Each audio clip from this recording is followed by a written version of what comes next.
Hey folks, what's good? Today I have Lorena Germán with me. She was banned, but I've allowed her back hmm on the platform. I'm back. Welcome back. Thank you for having me. It's been a while. Can you tell them why I was banned?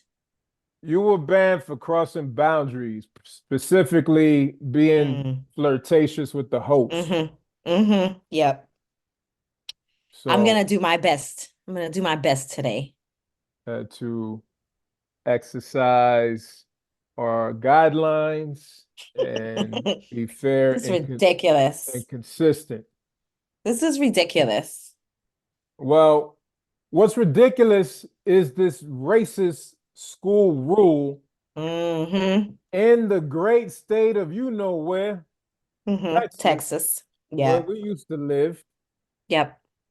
Quite unfortunate, but you wrote a little hmm bit about this recently, and let's talk about it because people need to talk about this. And hmm one of the things that strikes me about this rule that is outlawing hair, locks in particular, and we know that locks are strongly associated with a particular group of people, black folks. So we, unfortunately, we got to talk about this rule and we got to talk about racism some more. They continue to give us fodder for conversation. No, I know, unfortunately. But here we Yeah. are. Hey, folks, we got to dig it in. This is what's happening. It's happening in real time. It's hmm impacting not just this young man, but it's impacting others. Right. And so Right. let's get into it because one Yeah. thing that came up for me when I was thinking about this, reading the article and reading the post that you created on Instagram, I started thinking about the notion of one of the pillars of textual teaching, flexibility. hmm hmm Now, in your book, Texture Teaching, you didn't necessarily talk about flexibility as it relates to school-wide policies necessarily. No. A Right. lot, the focus really more was flexibility as it relates to instruction, as it relates to what's happening in the learning environment, specifically in terms of processing information and sharing that information.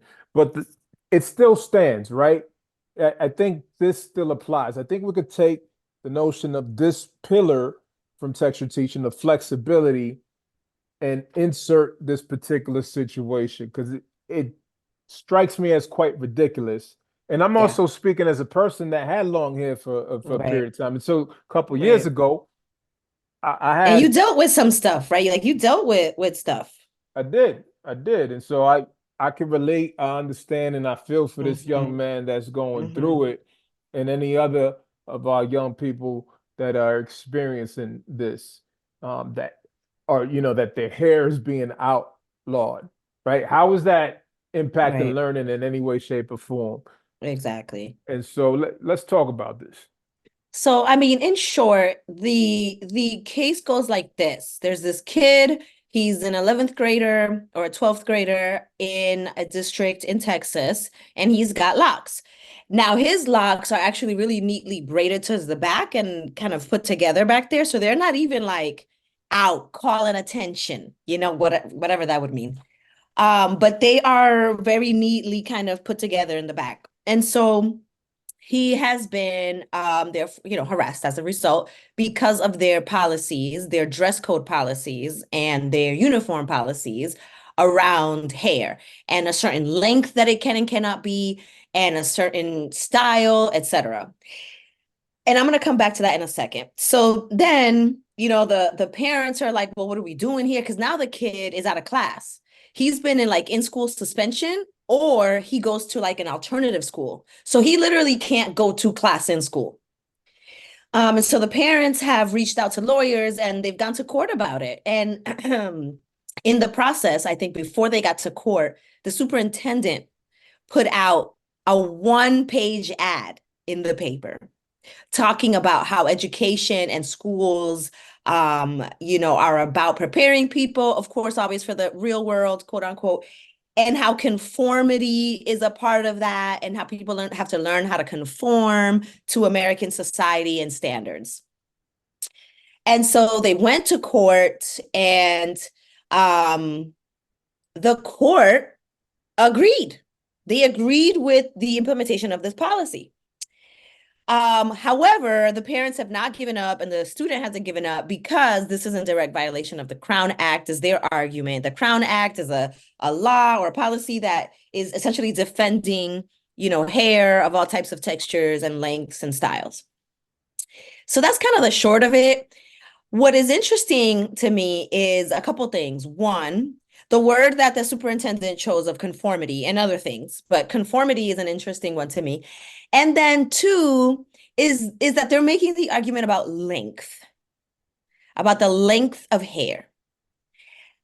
But the length of hair is not a problem for girls. Right. Girls can have long hair. It's just that the boys can't, which seems so arbitrary and fully about cultural values and not pedagogical benefits, cognitive ability, right? Like has nothing to do with teaching and learning and gaining any skills. It has everything to do with culture and cultural values that they are seeing as good practice. And so, that's the first issue, right? In terms of like, just to debunk how this is in fact meaningless. But then, what I talked about in that Instagram post is the issue with conformity and assimilation. I mean, you saw the post, so what do you want to say before I break it down a little more? Well, I think it's terrible that the student has been subjected to Right. in-house or alternative school because the school has a policy that outlaws hair. Mm-hmm. I, as a parent, have a lot of questions, and I would love to interview the student. I'd love to interview his family, but one of the questions that Mm, surfaces for me is why is he that'll be still good. there? Why is he still there? Because I Yeah. think you can still fight this legally and not subject your child to being in That's that good. environment. I don't even want my child in an environment like that. I'll still Yeah. fight you legally because Yeah. now this is not even just about my child. I mean, it is. Right. It's Right. he's the one being impacted the most right now, but Yeah. this is bigger than him, Mm-hmm. right? This is about a policy that Mm-hmm. impacts, affects, by and large, a Yeah. particular people group. Yeah. Yeah. So we got to take it there. We got to address that, and that's worth fighting for. Yeah. I mean, different people would have to discern that, right? Some people I would imagine have experienced this along the way and determine, you know what, this is actually not worth fighting for. I'm just going to Yeah. conform so I can get myself through. And I get that, Mm-hmm. especially if it's costing you money. I Right. I understand Time, that. attention, right? Harassment. Yeah. Um, Yet, as someone who's experienced this and has had to conform and felt that pressure of, not just as a student, but as an adult. Right. I remember when I was in high school, the Catholic school, Catholic high school I attended, we used to have to shave. And in high school, I didn't Mm. have a lot of facial hair, so it wasn't a big problem for me, Yeah. but I could think about one of my friends who used to get a lot of pink slips, a lot of detentions, Mm. because the dean of students determined that he wasn't shaved enough. Now, right, sticking with the notion of like cultural values. So one thing that was completely missed, not just in that student situation, but even me, as as I was getting in eighth grade and my body's maturing and whatnot, I'm like, well, I don't want to be shaving like that, or even with cutting my hair. You got to be watchful, mindful, careful when you're talking about black men and men who are Yeah. of African descent and the way their skin reacts to razor blades. And so Mm. if I'm being impacted, I'm having breakouts, right? My skin's having Mm. breakouts. I'm having bumps. Oh, then yeah, I don't want to shave because I don't want to not just deal with the irritation, but like deal with the breakouts that are impacting my skin, the bumps that are impacting my skin, mm, whether on my face or on my head or on my neck or whatever. The dean of students, yeah. who was not a brother, who was not black, he's not from the Mm, community, not Hispanic, Latino. He didn't have that context, yeah. nor did he bother to ask. Mm, And so that's why students' voice needs to be valued, right? Students need to yeah. be at the Yeah. table in terms of Mm-hmm. giving them, empowering them to help Yeah. think through policies and decision making. And parents need to be Yeah. welcomed into that process because there are things that sometimes we miss. I know there are things that when I was leading schools, I definitely miss. Yeah. Um, yeah, you got to learn and grow from these experiences. And so, even as an adult, there were plenty of moments in which I felt like, oh, I'm transitioning from one environment to another. And especially if I, Mm-hmm. I was going to a predominantly white environment, I always had to kind of think about Yeah. how I'm showing up in those spaces. Mm-hmm. I'm already coming in with tension, being a tall, Right. very Black. visible, present black man in these Right. spaces, right? Right. So there were plenty of moments where I'm like, you know what? Let me just cut my hair, Yeah. and come in a manner that's going to feel less threatening to these folks. Right. But I Right. got I to a know. certain point in my career when I Mm. said, you know what? I've arrived. Mm. Mm-hmm. I've put in all the work. I Right. got all the credentials. Yeah. Got my bachelor's. I got my master's. I've worked public, private, charter, pre-K 3 through 12. I've done it all. So you Yeah. can't tell me nothing. Right. When I got to that point, then I was like, yeah, you're gonna have to take me as I am, with Yeah. my Yeah. hair, whether my hair is in twists, whether it's Right. braided, whether it's Mm-hmm. locks, and I did Yeah. all of that in some of these different Yeah. environments. But I just got to the place where I'm like, Yeah. if you can't accept what my hair looks Right. like, then you're definitely not going to accept the way What I I gotta move, say? what I have to What I gotta say, say the and things I'm going to implement, the yeah. way I'm going to implement, the Right. the tone of voice that I Everything. use when I speak, right? Like I'm from the north, we're from Lawrence, so we have a Yeah. particular way. So if you're not ready to embrace my hair, then you're not ready to embrace all the other aspects of what I bring to the table. And that's fine. You do you, Right. institution. Right. You operate as you, but like Yeah. we're not gonna be in relationship if you Right. can't accept, my physical presence. And so I Yeah. I think about mean, this young man and I feel for right. him, Mm-hmm. and it just makes me think about Yeah. not just how urgently we got to push back and we got to talk about these topics. And even Yeah. me, like oftentimes I don't even want to talk about this because I know. there's enough I know. negativity to go around, but Right. this Right. can't be ignored. So it makes me think about the need to address these matters, Yeah. Mm-hmm. but it also makes me think about the urgent need that we have in our communities to develop some alternative Yeah. educational routes, some Mm-hmm. alternative educational Yeah. experiences. Like this ain't working. We already know Yeah. that, right? And there's been talk about reform for years, but it moves No. at a snail's pace, and we don't have enough power and Mm-mm. influence that when we don't there's not enough of us Right. at the table, and so we can't Mm-hmm. just sit back and watch this system crush Yeah. our kids, right? Right. It's happening at the expense of our kids. We have to think out the box. We have to think of some alternatives, homeschool pods, or straight homeschooling for your own kids and your own family. Those that are able to do it, I understand that it is a privilege for many, but there are ways to make these things happen. Yeah, and for folks who want to go out there and open up their own schools and this particular mission, particular focus that empowers our young people, wonderful. But we really have to like drive Yeah. this thing. We have to drive this thing and not be okay with allowing our kids to be in these environments to the point that they are getting destroyed. Yes, so much. I think that, what I want to bring up is one of your points around, if these institutions don't want to welcome your hair, then can they really welcome you? Right? It's in other words.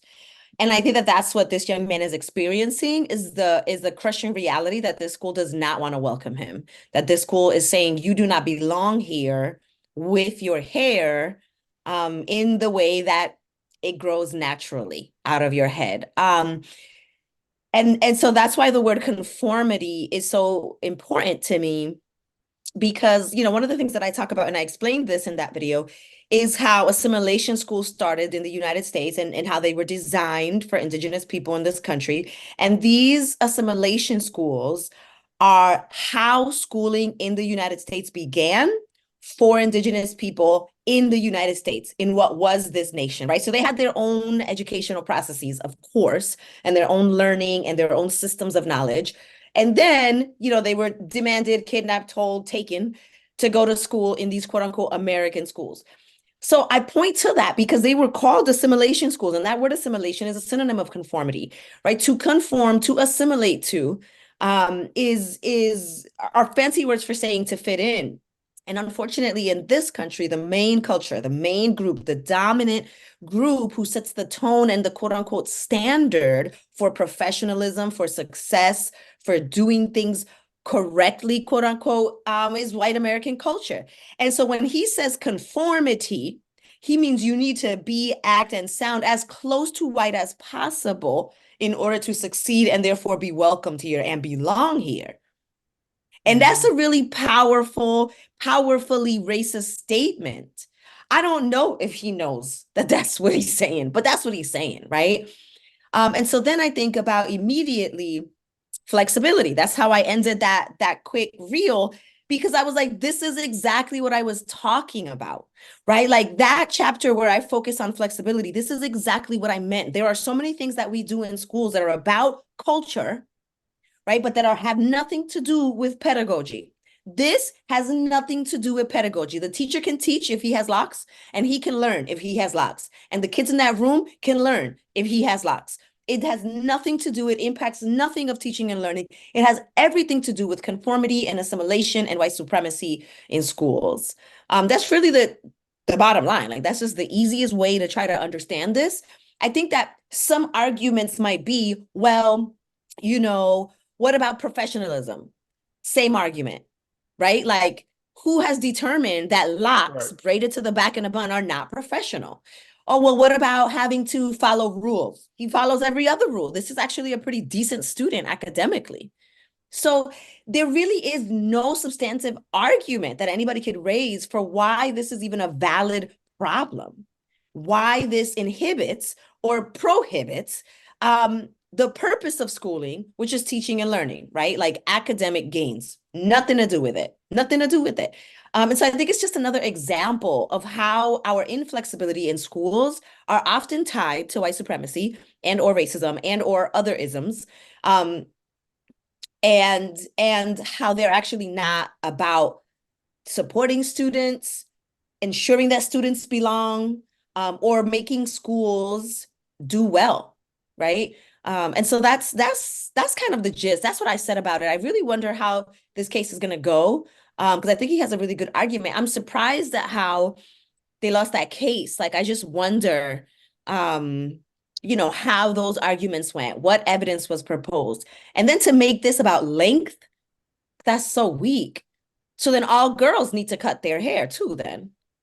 If they're going to be consistent, and if not, they're saying it's about boys. Then why? Then why is it?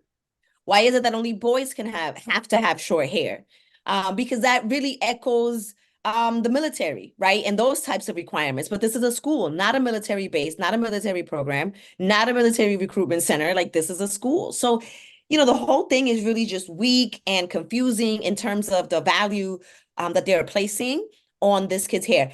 And then to go and pay for and write a full page ad in the newspaper Right. on this matter. And that was George Poole, the superintendent of Barbers Hill ISD, and this is in the Yeah. Houston, Texas area. And the student, for those that don't know, his name is Darryl George. He's an 18-year-old senior. And Senior. Yeah. what's interesting is, well, there's a number of interesting things that Right. we could point to, but the from this Reuters article, the ACLU pointed to a report it published earlier this month that says it showed that 80% of Texas schools have vague hair policies that may be used disproportionately to punish Mm-hmm. Black students. Mm-hmm. Shocker, right? Well, and that goes back to your point around that fighting this case is important, not just for that individual student, but for the domino effect that it can cause for so many other people. Yeah, and the superintendent, Greg Poole of Barbers Hill ISD, in his Mm, full page ad in the Houston Chronicle, said that the policy is legal and teaches students to conform there it as is. a sacrifice Mm-hmm. benefiting everyone. Yeah. Yep. That Wow. word. Yeah. Wow. A Yes. sacrifice benefiting everyone. Mm-hmm. Make it make sense. No, I can't. Yeah, that word sacrifice too, right? Because then we start to think, okay, well, who has to sacrifice and who doesn't? And who's benefiting from this? Who? Like, I don't To like, whom does it matter that my locks are now cut off? Who benefits from that? But again, he is arguing an idea, he is arguing a value. He is not concerned about sound pedagogical practice. I don't know how else to say it. Like he just clearly is off. yeah, I gotta do some more digging in and research how things developed in court when this went to Mm-hmm. trial. Because Yeah. I don't It don't make understand. no sense. It don't make no sense. I don't understand how they lost Mm-hmm. this. Right. I Because think that the Crown, from the little bit I've read, it sounds to me like the Crown bill protects hairstyles, and this thing goes against hair length. I think it's some type of ridiculous technicality like that. interesting. Um, I think I could be wrong. Obviously, I'm not a lawyer, I mean, although I play one. the Reuters article stated that Texas is one of 24 states to have passed a law banning such discrimination. Um, and Texas passed this law in May 2023. So again, Mm-hmm. if they Mm-hmm. pass this law banning this type of discrimination, like Right. how did they lose this Correct. case? I don't get it. Correct. And when I think about I'm in the thick of restructuring, reframing, redesigning the anti-racist teacher course. And I'm spending a little bit more time now, or having participants spend a little bit more time now thinking about joy. And one of the things that I think about too in terms of this case is how this Black joy, him having his hair, right, as he see fits, in a way that is conducive to whatever it is, whatever, like conducive to like maintenance and style, whatever. Like this rule and this policy that they are enacting against him is directly countering his joy. One of the quotes that I shared in that post on Instagram was how he talks about like, bro, I haven't even been able to go to class. Right. Like And he he talked about that feels it feels her, lonely. Like this semester has felt yeah, lonely. so long. I mean, what? So like his expression of himself, which is historically what Black folks have been fighting for, real basic, right? Like in this nation, I mean, right? Specifically, this idea is an expression of Black joy, and these policies are directly contradicting that. And I think too about like just how beautiful locks are. And I remember when you had yours, okay, and how handsome you would. Don't get yourself banned again. Oh man. All I'm saying is I'm not anti-locks. Listen, the you started the section on flexibility and texture Yeah. teaching with a quote from Bell Yeah. Hooks. You're It gonna states quote the my book. following: so that we can think and rethink, so that we can create new visions. I Mm-hmm. celebrate teaching that Mm-hmm. enables Yeah. transgressions, a Yes. movement against and beyond boundaries. It Yeah. is that movement which makes education the Mm-hmm. practice of freedom. Bell Yeah. Hooks, Yeah. Yeah. teaching to Fire. transgress. Fireworks. Where's the Yeah. Yeah. freedom in this situation? No. Nope. How are we teaching to But look at how the Black transgress? joy would be the freedom, right? Like his joy to practice his hair, his joy to walk through the halls, that is the freedom, that is the resistance. This is really an interesting case study. Yeah, and we're going to keep following this situation. Yeah. Again, sending our love to Darryl Mm-hmm. George and And his his family. family. Just Yeah. know that in this classroom, you got Mm-hmm. space to be you.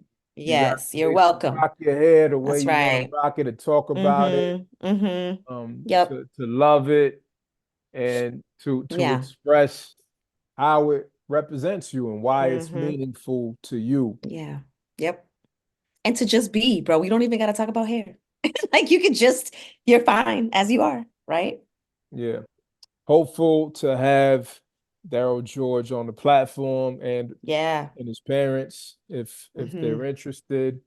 Yeah. So if you're listening, know you got an open invitation. I will proactively reach out.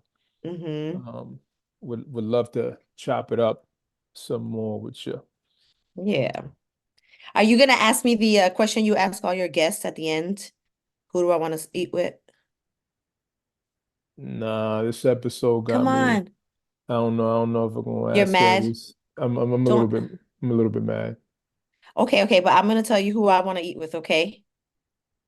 It And every seems time I, it seems eh, like if I don't ask, you're just gonna put it out there anyways. yes, I'm gonna say it. I want to have dinner, a very nice dinner at a great, tasty restaurant with the author of Blue Ink Tears. He's my favorite author. That would be a dream come true for you.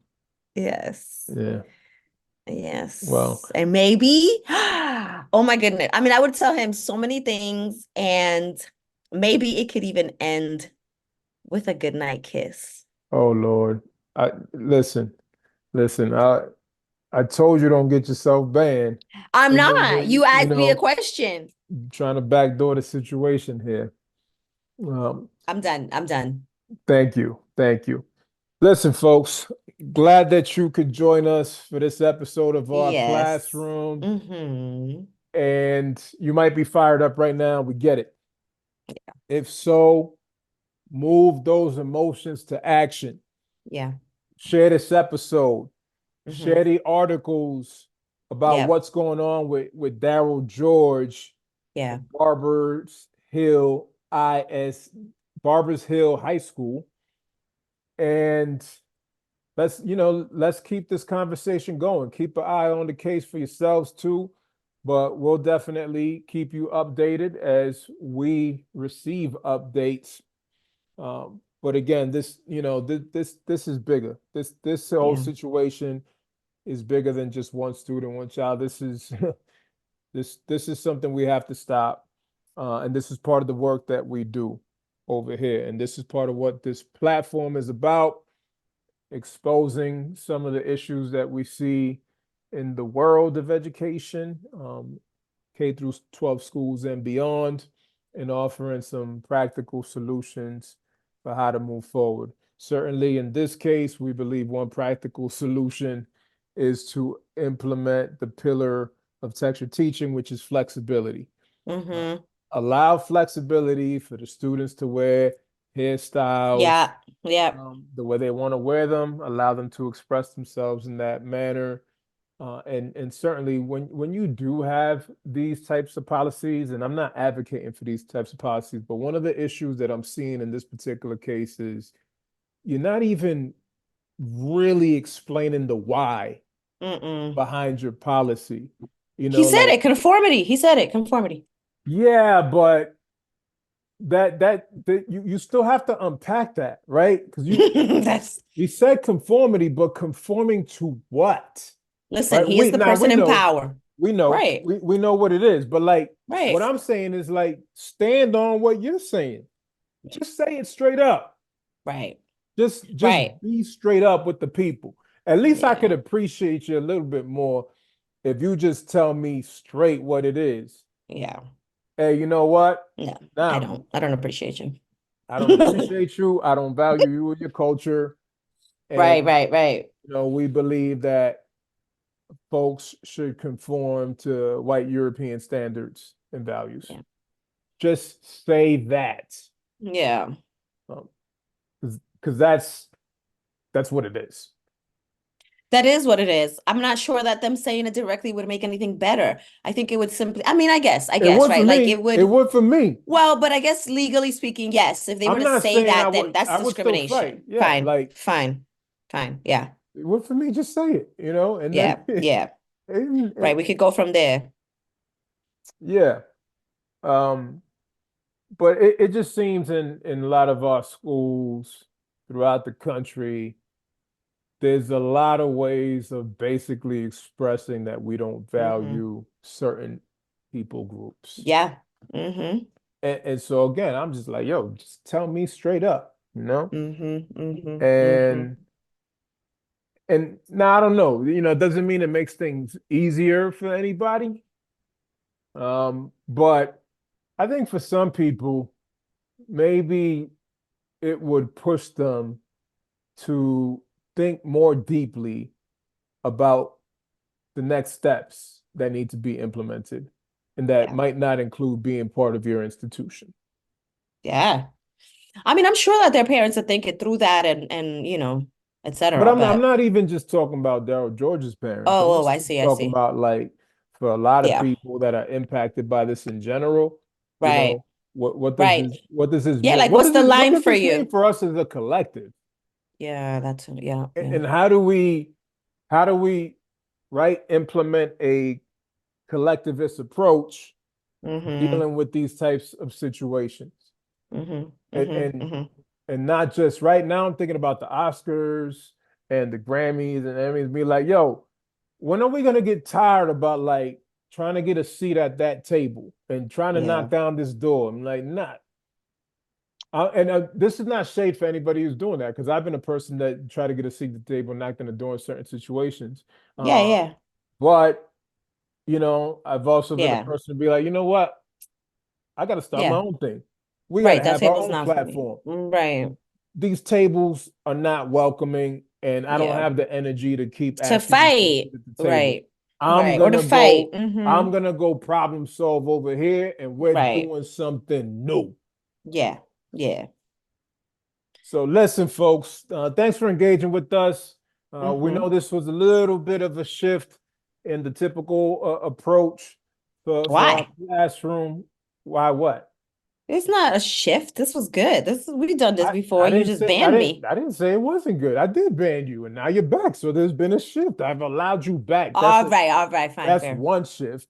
All Uh, right, go ahead, wrap it up. Go ahead. but also, you know, we we've allowed a little more room to deviate a bit from the structure, especially Uh-huh. given the nature of the situation that we're talking about. Right, right. Which Okay. it feels very close to my heart. Not that the other topics, Yeah, are yeah. not meaningful to me, but man, this one's it got me fired up. I know. He's so mad. It's okay. I'll help you. Oh Lord. All right, folks, we're signing off. Peace.